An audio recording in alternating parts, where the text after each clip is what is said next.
the weekend that changed everything. There are some places that don't just welcome you, they heal you. And sometimes a single weekend can quietly change the direction of your entire life. For Efua, that weekend began with a long drive to Port Harcourt, but ended with something far deeper. A family she never expected, a love she could no longer ignore, and subtle signs that somewhere far away, another storm was already beginning. 2 weeks after Nkem's visit, Norman finally took Efua to meet his father in Port Harcourt. And they didn't travel alone.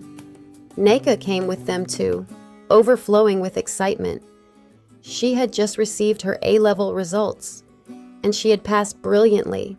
Not only that, she had officially secured admission into the University of Lagos to study dentistry. The joy on her face was impossible to miss. She practically threw herself into Efua's arms while sharing the news.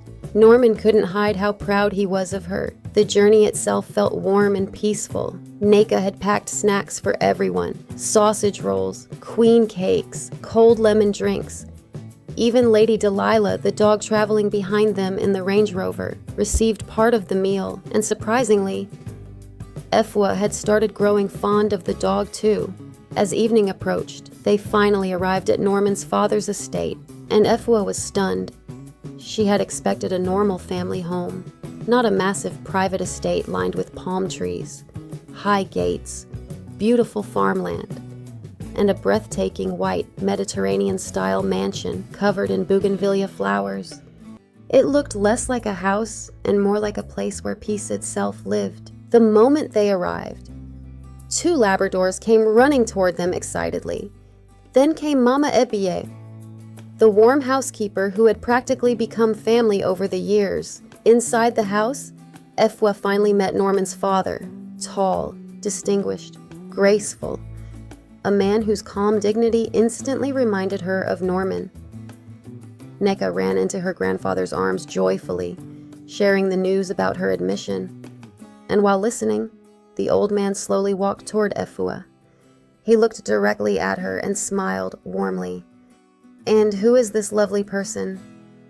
Before Efua could properly answer, Nneka quickly said, "She's a gem we found and brought home to show you." The atmosphere immediately became comfortable, warm, natural, like Efua somehow already belonged there. During dinner, everyone laughed together easily. Norman's father teased his son, claiming Norman probably forced Efua into coming. And for the first time in a long while, Efua found herself relaxing completely. No pressure, no fear, no pretending, just warmth, real warmth. Later that night, Efua and Nneka visited Mama Ebie's quarters near the farm.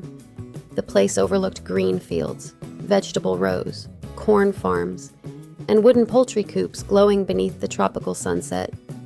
It felt peaceful, alive, and strangely nostalgic. Back inside the main house, everyone gathered to watch the evening news. That's when Norman casually sat beside Efua, wrapped his arm around her, and openly hugged her in front of his father. Efua was completely embarrassed. The moment they left the room, she punched him in the chest angrily. "How dare you embarrass me like that?" But Norman only laughed. He admitted he simply wanted to show her off. Inside her guest room, their playful argument slowly softened into intimacy. The room was quiet. The night breeze moved gently through the curtains, and stars glittered outside the window.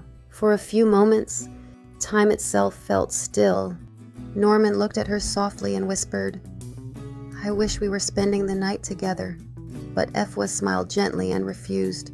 Still, before leaving, he kissed her tenderly, and for the first time, Efua truly felt how deeply this man loved her. The next morning, Efua woke up late. Beside her was a handwritten note from Norman. He had left early for the farm with his father, but didn't wake her because she looked ethereal while sleeping. The note ended simply, "I love you, Norman." That small sentence lingered in her heart. Soon after, Nneka entered the room carrying breakfast. fresh pawpaw, omelet, fried yam, orange juice. But breakfast quickly turned into something deeper, a conversation, a very revealing one. Efua learned that Neka was actually half Kalahari and half Igbo. Her grandfather had raised her after her parents died during the war. And then Neka showed Efua a photograph of her grandmother, a regal woman dressed in traditional attire, beautiful beyond words. But the story behind her death was heartbreaking. She had died during the war while trying to rescue babies from a shelled maternity hospital as a Red Cross volunteer. The room suddenly became emotional, quiet, heavy, and then, without warning, Neka asked the question Efua wasn't prepared for. "Do you love my uncle as much as he loves you?" Efua froze. Neka calmly explained that Norman had known many women before, but never like this. Never with this level of respect, this depth, this seriousness. Then she softly pleaded, "Please don't say no when he asks you to marry him." That moment changed everything, because for the first time, Efua realized everyone around Norman could already see what she herself was still afraid to admit. Later that day, Norman and his father took Efua on a full tour of the farm.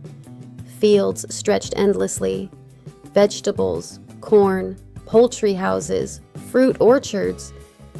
But what impressed Efua most wasn't the wealth, it was the peace. Norman's father personally showed her the generators, water systems, orchards, and small cottage hidden among flowers. He spoke proudly but humbly. And eventually, he said something deeply personal. He told Efua he had known her father years ago and respected him greatly. Then he looked directly at her and said, "After meeting you, I can see qualities in you that are even greater than Norman described." He approved of her completely, and Efua felt it. Not forced, not formal, genuine acceptance.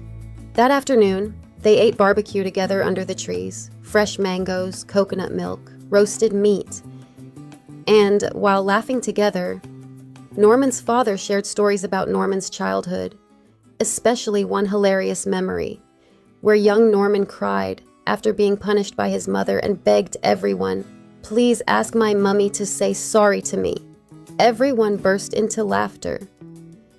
That evening, rain interrupted their outdoor dinner, forcing everyone inside. Later, before sleeping, Norman's father suggested they pray together as a family, something his late wife always insisted on. One by one, everyone prayed. Neka prayed this visit would be the beginning of many more. Norman thanked God for the happiness they shared together, and Efua quietly thanked God for bringing her into such warmth.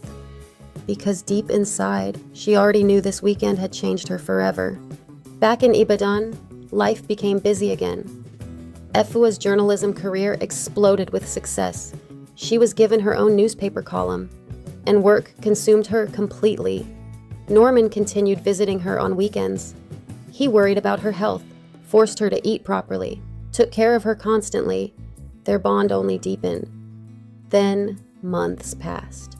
Norman traveled to Ethiopia for 5 weeks, and Efua realized just how much she missed him.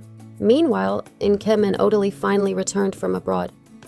Their marriage had slowly begun healing, but something felt off. Nkem sounded exhausted all the time, weak, sleepy, lethargic. At first, everyone assumed it was stress. Even Nkem joked about having sleeping sickness. But Efua couldn't ignore the feeling growing inside her. Something wasn't right. And as she left Lagos to return to Ibadan, Nkem mentioned she was finally going to see a doctor. At that moment, none of them knew that life was quietly preparing another painful chapter. Sometimes, the happiest memories become unforgettable because deep down, they happen right before everything changes. For Efua, that weekend in Port Harcourt became more than just a visit. It became the moment she finally experienced what home truly felt like, but far away. Another story was already beginning, one that would test love, friendship, and fate itself.